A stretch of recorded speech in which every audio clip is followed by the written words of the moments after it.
Dhule ST महामंडळाने परराज्यातून येणाऱ्या प्रवासी वाहनांविरोधात विशेष तपासणी मोहीम सुरू केली आहे। या मोहिमेच्या पहिल्याच दिवशी आवश्यक कागदपत्रे नसलेली मध्य प्रदेशातील एक बस ताब्यात घेण्यात आली आहे।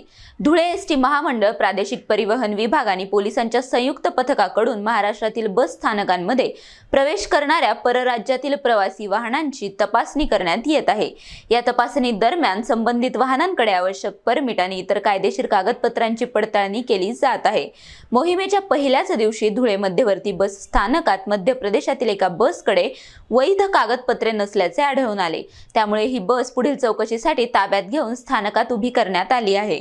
यापुढे विनापरवाना किंवा अपूर्ण कागदपत्रांसह प्रवासी वाहतूक करणाऱ्या वाहनांवर आरटीओ आणि पोलिसांच्या मदतीने कठोर कायदेशीर कारवाई केली जाईल, अशी माहिती विभागीय वाहतूक अधिकारी दिलीप बंजारा यांनी दिली आहे। तर जी एमपीची आता जी लेटेस्ट जी बस एमपीची जमा करण्यात आली, त्यांच्याकडे कुठल्याही प्रकारचे डॉक्युमेंट नाही आहेत आणि आम्ही आजपासून ती एक मोहीम चालू करण्यात आलेली आहे। एमपीची वाहनांची तपासणी, ज्या वाहनांचे तपासणीच्या अंतर्गत डॉक्युमेंट नसतील त्या वाहनांवरती आम्ही आरटीओ मार्फत व पोलीस प्रशासनामार्फत कारवाई करण्यात। NTV news Marathi, Dhule.